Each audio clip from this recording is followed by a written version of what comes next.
Buenas tardes, mi nombre es Oscar Alejandro Boirilla, estudiante del sexto trimestre de la YECAMU. Hoy les voy a hablar de la deontología y sus fundamentos. Origen de la rama de la ética que trata los deberes, especialmente de los que rigen las actividades personales, así como el conjunto de deberes relacionados con el ejercicio de su profesión. ¿Qué significa esto?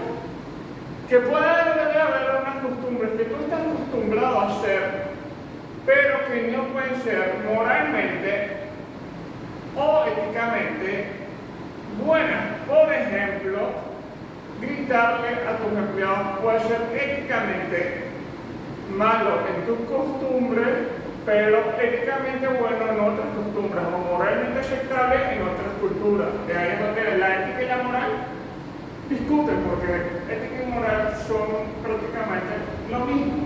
La primera alusión al término de ontología hizo Behan en su obra Esencia de la Moral, de París. Para la ontología, las acciones tienen un valor en sí mismas, dependiente de la cantidad de bien que pueden producir.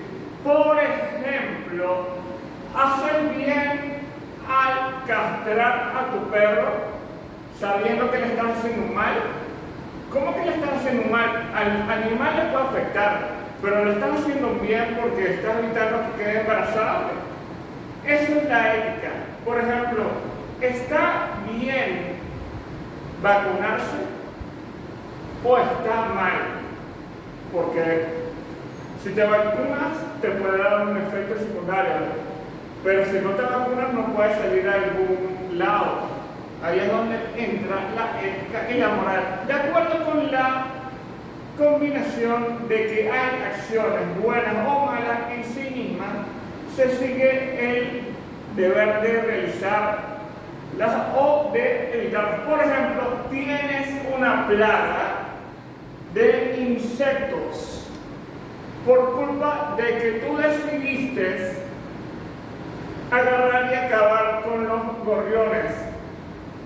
No sé bien en qué país fue eso, creo que fue en Australia, pero el punto es que agarraron y acabaron, bueno, sí fue en China. El punto es que acabaron con los gorriones y vino la plaga. Y ahora China está pasando la mal. ¿Qué tiene que ver eso con éticamente y moralmente aceptable?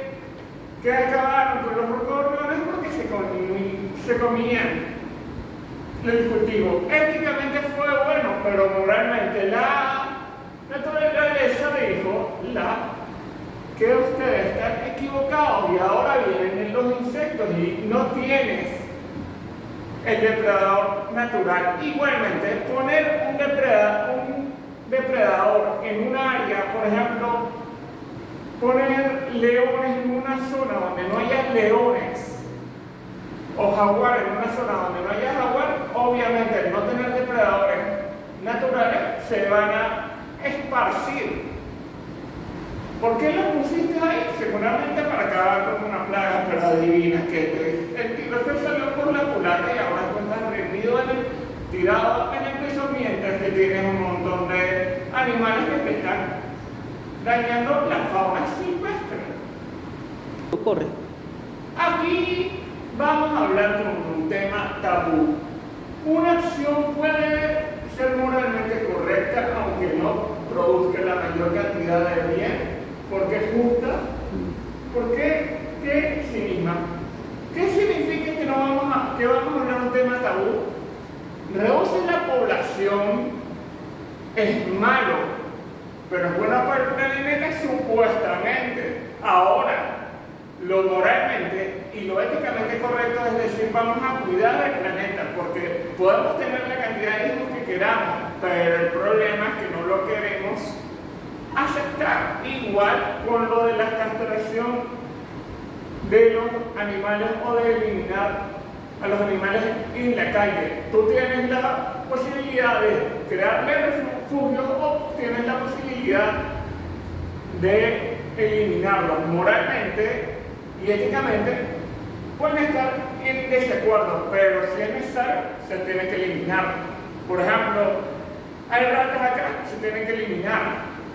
Hay animales, hay plagas que se tienen que eliminar, pero esa plaga se aumenta por culpa de que nosotros hemos dañado el ecosistema. Existen dos principales deontologías. La deontología aplicada no habla de los deberes, de la cotidianidad. Se dice debe ser o no lo correcto en alguna situación. Por ejemplo, si tienes un problema en un lugar de trabajo, moralmente o éticamente, ¿es correcto despedirlo o es correcto sacarlo o es correcto que se quede? Si tú tienes a trabajadores que están molestos, ¿qué es lo correcto? ¿Arreglarles la situación que ellos tienen acá o salir de ellos?